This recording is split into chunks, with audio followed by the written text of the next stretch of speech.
ایک ایسی قوم جس پر اللہ پاک نے اپنا دردناک عذاب نازل فرمایا اور اس قوم کے تمام لوگوں کو اللہ پاک نے بندر بنا دیا۔ آخر اس قوم کے لوگ ایسا کون سا گناہ کرتے تھے جس کی وجہ سے اللہ پاک نے ان پر یہ دردناک عذاب نازل فرمایا، اور یہ لوگ بندر بننے کے بعد کتنے دن تک زندہ رہے اور پھر ان کو کس طرح دردناک موت آئی، اور جب یہ لوگ بندر بن گئے تو یہ اپنے عزیز و آکار کو دیکھ کر ان سے کیا کہتے تھے۔ حضرت داؤد علیہ السلام کی قوم بندر کیوں بنی؟ آئیے جانتے ہیں حضرت داؤد علیہ السلام کی قوم پر کس طرح کا عذاب آیا تھا، اور کیا آج کے دور میں پائے جانے والے بندر اسی قوم کی نسل میں سے ہیں؟ ان تمام سوالوں کے جواب قرآن حدیث کی روشنی سے آج کے اس ویڈیو میں ہم آپ کو بتانے والے ہیں۔ السلام علیکم ایوری ون، میں ایک ریورٹڈ مسلم ہوں اور میرے چینل اٹس اباؤٹ دین میں آپ سب کو خوش آمدید۔ انسانوں کے بندر بننے کی ابتدا حضرت داؤد علیہ السلام کے دور سے ہوئی۔ حضرت داؤد علیہ السلام اور ان کی قوم سمندر کے کنارے ایلا نامی ایک بستی میں رہتے تھے، اور ان کی تعداد تقریباً 70,000 کے قریب تھی۔ یہ قوم بڑی ہی خوشحال تھی اور اللہ پاک کی بہت زیادہ فرمانبردار قوم تھی۔ اس قوم کو اللہ پاک نے بے شمار نعمتوں سے نوازا تھا، اور ہر طرف ہرے بھرے باغ تھے اور ہر طرف ہریالی ہی ہریالی تھی، اور اللہ تبارک و تعالیٰ نے بے پناہ کرم نوازی تھی، اور یہ لوگ اپنی اس زندگی میں بہت ہی زیادہ خوش تھے۔ حضرت داؤد علیہ السلام کی قوم چونکہ سمندر کے کنارے رہتی تھی، اور اللہ تبارک و تعالیٰ کا ان پر اس قدر کرم تھا کہ سمندر کے اس کنارے پر بے شمار مچھلیاں آتی تھی جن کا یہ لوگ کاروبار کرتے تھے اور بہت ہی خوشحالی والی زندگی گزارتے تھے۔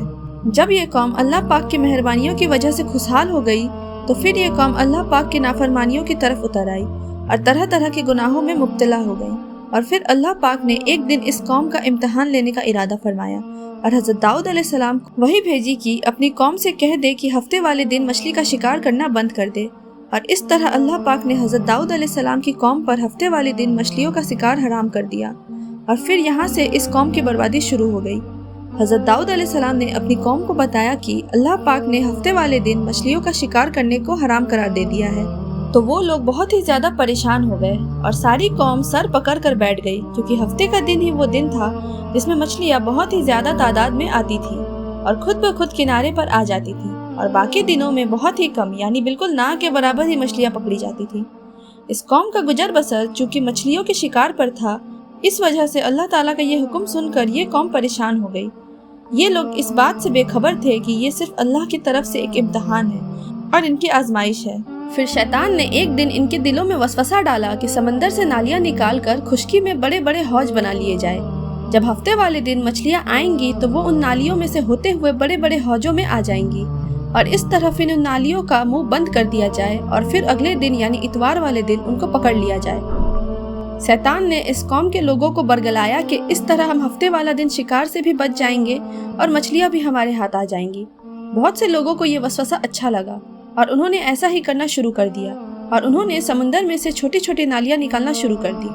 جس کے ذریعے زیادہ مقدار میں مچھلیاں ان حوضوں میں آنا شروع ہو گئی۔ اس قوم کے بدبخت لوگوں کو شیطان کا یہ چال بہت پسند آیا، لیکن اس قوم کے لوگوں نے یہ نہیں سوچا کہ جب مچھلیاں سمندر سے آ کے ان حوضوں میں قید ہو گئی تو وہ مچھلیوں کا شکار ہی ہو گیا، اس لیے یہ شکار بھی ہفتے والے دن ہی قرار پایا جو کہ اللہ پاک نے حرام قرار دیا تھا۔ اس موقع پر لوگوں کے 3 گروہ ہو گئے۔ کچھ لوگ ایسے تھے جو شکار کے اس بات سے منع کرتے تھے اور ناراض ہو کر شکار سے باز رہے، اور کچھ لوگ اس کام کو دل میں برا جان کر خاموش رہے اور انہوں نے شکار نہیں کیا، لیکن دوسروں کو بھی منع نہیں کرتے تھے اور نصیحت کرنے والوں سے یہ کہتے تھے کہ تم لوگ ایسی قوم کو نصیحت کر رہے ہو جنہیں اللہ تبارک و تعالیٰ عنقریب ہلاک کرنے والا ہے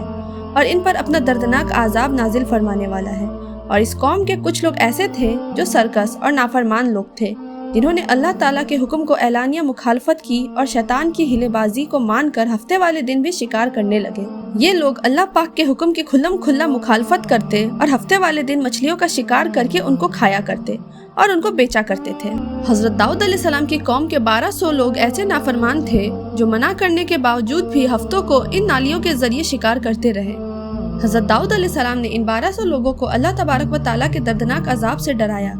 آپ نے ان سے کہا کہ وہ اللہ پاک کی اس نافرمانی سے باز آ جائیں، لیکن وہ لوگ باز نہ آئے اور کھلے عام شکار کرنے لگے، اور وہ لوگ جو اس بات کو برا جانتے تھے ان لوگوں نے اپنے اور ان نافرمانوں کے درمیان ایک دیوار کھڑی کر دی، جس کی ایک طرف وہ 1200 نافرمان لوگ رہتے تھے اور دوسری طرف وہ لوگ تھے جو شکار سے باز رہے۔ حضرت داؤد علیہ السلام نے اس قوم کے نافرمان کو بار بار سمجھایا، لیکن یہ لوگ اپنی نافرمانی سے باز نہ آئے